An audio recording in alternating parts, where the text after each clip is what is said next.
प्रधानमंत्री नरेंद्र मोदी ने काला टीका बताया उन लोगों को जो शुभ कार्य में भी देश के बारे में उनका यह मानना था कि अपमान कर रहे हैं या देश के मान को नुकसान पहुंचा रहे हैं। ऐसे में सुधांशु जी, काले टीके की जरूरत रहती है तो फिर चलने दीजिए संसद। जो राहुल ने कहा है या किसी और ने कहा है, हालांकि नाम प्रधानमंत्री ने नहीं लिया, लेकिन हम ये मान के चल रहे हैं कि पीएम का इशारा उसी तरफ था। सही है?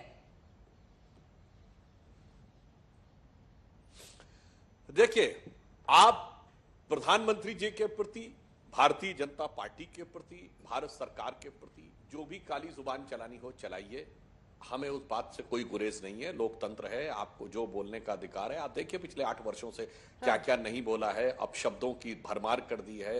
प्रधानमंत्री जी के लिए जातिवाचक शब्दों से लेके, मौत की कामना से लेके, मौत के प्रकार से लेके, बोटी बोटी तक सब देखा है, जो आज तक भारत के इतिहास में कभी किसी ने भी किसी प्रधानमंत्री के लिए, मतलब इंदिरा जी के जमाने में भी हम लोगों ने कभी मौत की कामना नहीं की थी। मगर जब आप देश के लिए काली जुबान बोलना शुरू करते हैं, देश पे काला टीका लगाने की बात करते हैं, लोकतंत्र के ऊपर कालिक पोतने की बात करते हैं, तब हृदय में पीड़ा होती है और तब माफी मांगने की आवश्यकता महसूस होती है। अन्यथा मैं विनम्रता से पूछना चाहता हूं आलोक शर्मा जी से, स्वर्गीय इंदिरा गांधी जी भी गई थी 77 के बाद लंदन, बहुत भव्य स्वागत हुआ था, उनसे पूछा गया था भारत के बारे में और शाह कमीशन की रिपोर्ट आ गई थी। उस जमाने में शायद उस समय तक वो जेल भी जा चुकी थी, उन्होंने कोई टिप्पणी करने से मना कर दिया था।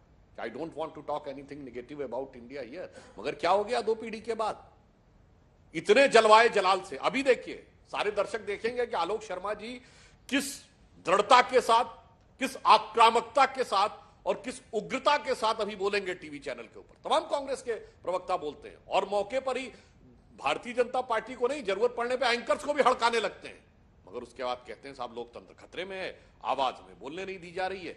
इसीलिए यह परिस्थितियां उत्पन्न होती हैं। हमने सिर्फ यह कहा है कि आजादी के बाद आज तक एक नेता बताइए जिसने जाके दूसरे देश की धरती पे यह कहा हो कि मुझे आश्चर्य है कि वो प्रतिक्रिया क्यों नहीं कर रहे हैं। क्योंकि आजकल आप लोग शब्दों को भी बचाव करने की कोशिश कर रहे हैं ना। उन्होंने रिएक्शन शब्द बोला है और आलोक जी आपके सुलभ संज्ञान के लिए बताना चाहता हूं, रिएक्शन का मतलब होता है एक्शन का रिएक्शन, यानी वो मान रहे हैं एक्शन भारत में हो रहा है, रिएक्शन अमेरिका और यूरोप से होना चाहिए।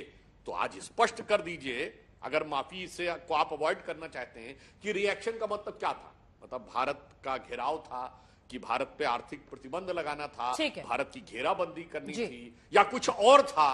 कृपया स्पष्ट कर।